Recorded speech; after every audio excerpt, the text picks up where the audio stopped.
The Democrats just announced their first presidential debates. These are hosted, of course, by MSNBC, NBC News, and Telemundo. And a field this large will take 2 nights for all 20 qualifying candidates to appear. And while I should know early polling does not tend to predict who will be a top candidate in, say, 6 months, the Democratic National Committee had to figure out a way to do this. So they used a rough polling metric to divide up the first and second night. Each night has half the candidates polling over 2% and half the candidates polling under 2%.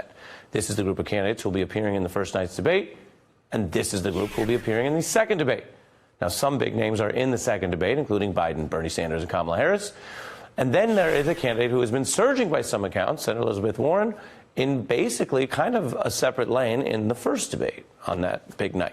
And the Massachusetts senator has been rising in polls, and she's been unveiling a steady stream of policy proposals. In fact, she released another one today, which is trying to address what she calls the racial wealth gap. Now, references to those plans have kind of become an applause line at her campaign events. Here she was in Iowa this week. Right now in America, there is a real hunger. There are people who are ready for big structural change in this country. They're ready for change, and I got a plan for that.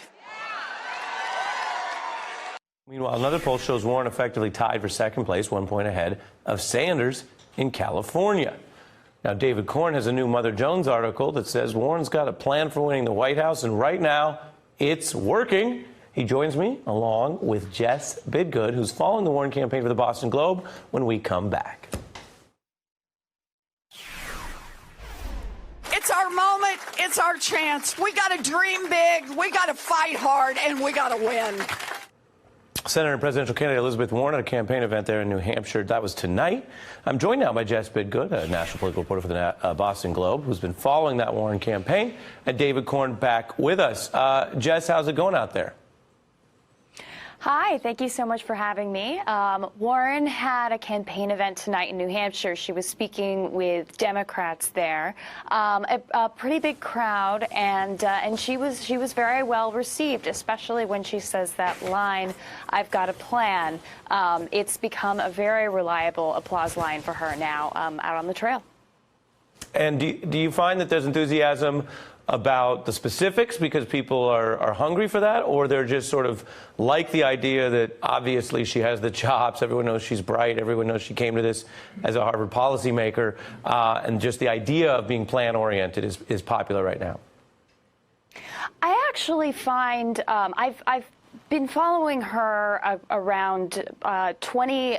She has been to 20 states plus Puerto Rico. I've followed her to many of those states, and I do find that voters respond to the specificity of the plans, and they also talk to me about how they notice the plans fit together. They notice she brings up the ultramillionaire tax, and then she talks about what she would do with the money that would come from it. They see these plans fitting together, and they're looking for that kind of specificity, I think, because these are Democratic voters who are tired of what they see as a lack of specificity from President Trump. And in that way, Warren has really positioned herself as an antidote to an administration that frustrates a lot of people who come out to her events. You know, David, sometimes we try to make sense of things with references to other wisdom in the culture. Yes, we do. And reading your new article, I couldn't help but be reminded of the classic tale of the hungry, hungry caterpillar. Do you know that one? Well, I was thinking of the hare and the tortoise, or the ant and the grasshopper, but go ahead with the caterpillar. Well, the caterpillar eats and eats and eats their way through. And reading from your piece, you say that this uptick that has been sort of piece by piece in her following is more than a serendipitous development, because Warren, you write, has become the slow and steady candidate, slogging along, gaining ground inch by inch. And the law professor turned senator and her team have always seen her as that being part of the plan. David, explain. Well, she got in the race very early last December, one of the first to officially get in. And the idea was that she would move steadily through the the pre-season early period, doing what she does best, talking about policies. They didn't have to worry about messaging and how to brand her or rebrand her because people already knew what she was about. She likes to come out and talk about the real substance. And they would just do that again and again and again. It had the benefit of being authentic. And there was one thing they did which surprised me when I reported this piece out, which was we know, or some people know, that she swore off big dollar contributions. She wouldn't have these big fundraisers. She wouldn't get on the phone dialing for dollars, begging for bucks from big money people. And she would just rely on grassroots fundraising and online stuff, the way that Bernie Sanders and others do. But what it did was it freed up her schedule. She didn't have to go across the country from New York to L.A. or to Chicago, San Francisco, doing these fundraisers. And as Jess just mentioned, she's been to 20 states, and where she goes, she drops a plan almost every time. Long Island City, breaking up big tech. Ohio and West Virginia, a $100 billion 10-year program to deal with opioid addiction. Indiana and Michigan, industrial policy, helping workers. And this is what she does day in, day out. And I think that's why she's had this, not a moment. This is sort of a trend upwards that our staffers would probably call this implementation. Take a look at her testifying against the questioning from someone who's now one of her rivals for this race, then Senator Joe Biden. Take a look.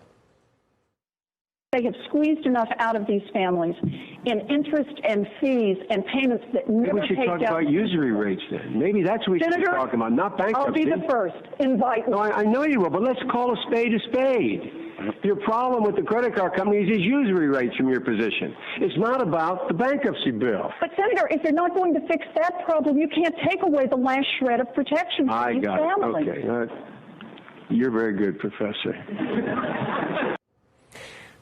Joe Biden representing Delaware, where so many companies are incorporated, including a lot of the credit card industry, David. Well, yes, and I think, you mentioned earlier how the debate was sort of sorted out that we're going to see in 2 weeks or so. And I think that we could see a reprise. We won't see a reprise of that moment because they're on different nights. But I think at some point in this campaign, we will see that reprise. This is a real difference in sentiment and in temperament and in past careers and histories of these two leading candidates now. I think it's inevitable it will be part of the decision-making process in the Democratic primary. David Corn and Jess Bidgood out on the trail. Thanks to both of you for giving us these updates tonight. Thanks for checking out our YouTube channel. Subscribe by clicking on the button below for more from The Last Word and the rest of MSNBC.